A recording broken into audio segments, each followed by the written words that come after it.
Hi, I'm Mark Allen, partner and co-founder of K3. In our other videos, we have described the difficulties smaller federal contractors face when looking to grow and the necessary components of a well-structured corporate development strategy. In this video, we want to really tighten our sights in on the element that brings this all together, and that's value, or the valuation of your company. If there is one constant among smaller federal contractors, it's the action of grossly undervaluing their company. Seriously, humility is almost a disease among federal contractors, especially veterans. This is essentially a complete contrast in the commercial sector where you have every Tom, Dick, and Harry jumping up and down telling you how great they are. I am astonished at how contractors underestimate what they bring to the table. Even worse, it's rare that contractors ever take the appropriate steps to increase their valuation in a meaningful way. By undervaluing your company, you are instilling doubt. This can raise certain flags that you may be more of a risk than you show on paper. Investors want to know that you feel your company is the greatest one of its kind and you will strive to constantly improve your market position. A little later, I'll walk you through some strategies to increase your value and dramatically strengthen your position. But first, why is valuation important?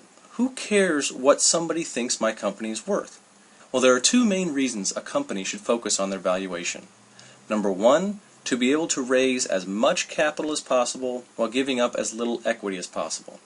And number two, to get a much higher acquisition payout upon an exit strategy. We'll talk about capital in other videos, but it's important to understand that there are so many other and better options to receive funding other than knocking on the door at your local bank or talking to an SBA officer. The ability to receive significant amounts of capital will depend on the valuation and growth potential of your company. But going back to being acquired as part of an exit strategy, we bring this up because if you are in your late 50s or 60s, you're probably thinking or should be thinking, okay, where does this road end? But one of the most disheartening events to witness is seeing a smaller contractor with tremendous value being acquired for 2 to 3 times earnings, which is really an industry standard for manufacturing or commodities.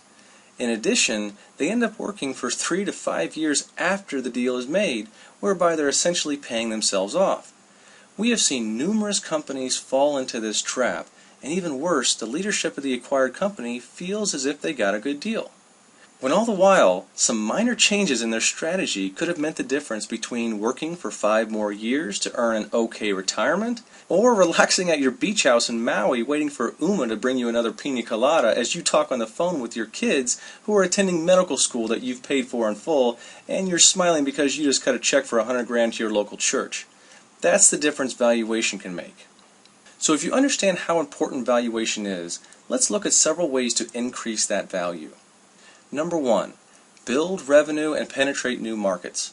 Nothing speaks louder than successfully growing your top line and diversifying your customer base. In many ways, this is the defining element of success. Because honestly, who cares what you have if you can't sell it effectively? Number two, increase capabilities. The ability to do more resonates with any company, whether you're a service provider or a software product. You can always look to increase the services or products you provide. This is so true in the federal market, where contracting officers want to do as much as possible with as few vendors as possible. If you can provide most or all of the 30 items on a particular project, then you are in a great position for contract award.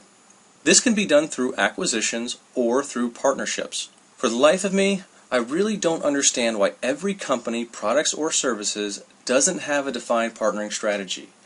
Every CEO should want to have a relationship with or at least know hundreds of other companies they can call on. I hear all the time, well, we're partnered with Microsoft, Dell, HP. Well, that's great. You and 20,000 other companies. So where's the value in that?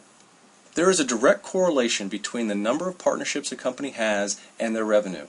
A perfect example is Amex Group. Their entire growth model was centered around partnerships, and they're a billion-dollar contractor. Number three, partner with or acquire a proprietary technology. Nothing brings more sizzle to an investment opportunity than a company being the only one who possesses a certain technology. I thoroughly understand the difficulties of bringing new tech into the federal market, but when looking at corporate development, this should be a very high priority. And the great thing is, These companies and technologies are a dime a million. You can't walk down Silicon Valley or San Francisco without running into 1,000 technology companies. And the solutions these companies bring to the table are phenomenal. I mean, it could change the world. And even though their technology could cure cancer, you can grab them for very little money, like a couple $1,000,000, because they all have the same story.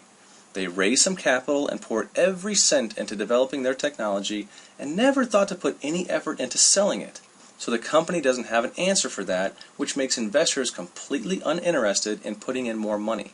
So they're basically looking for a miracle and are willing to sell just to survive. What can this mean for you?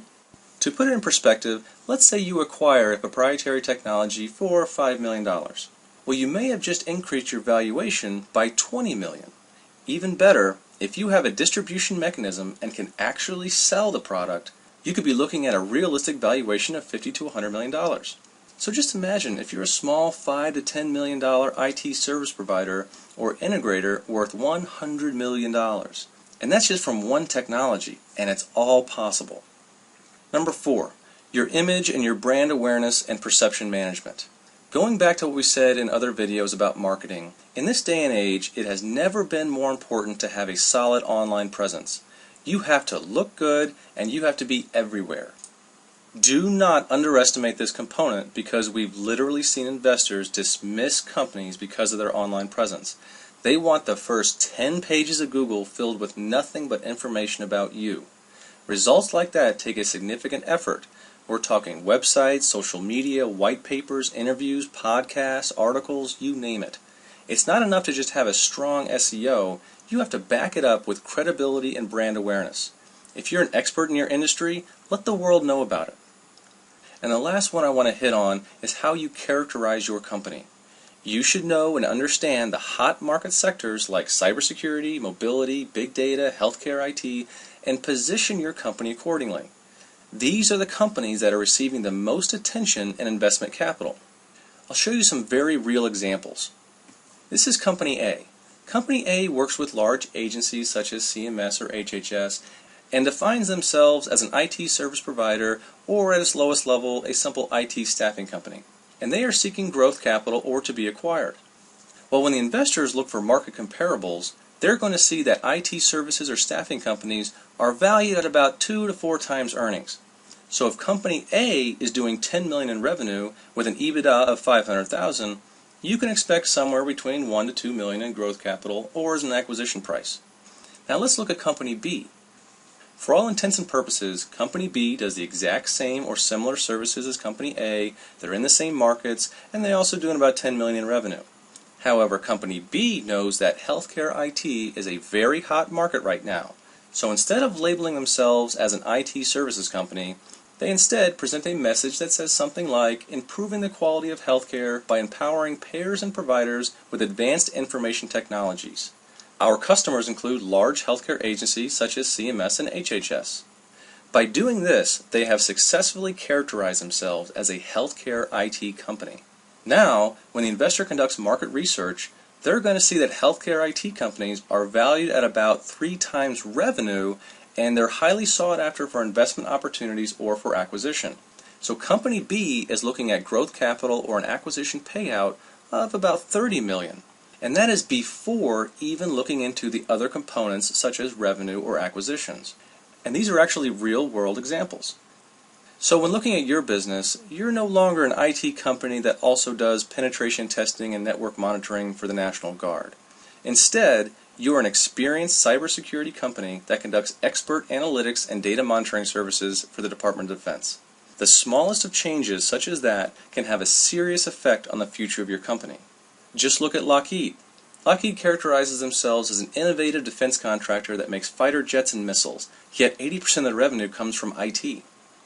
Now, besides this last one, the first 4 may seem like a lot, but keep in mind, just having the strategy to do these things significantly increases your value. A large part of your value, particularly when looking to raise capital, is not what you are today, but what you can become. That's it for this presentation. I encourage you to view some of our other videos on topics like raising capital and defining short and long-term strategies.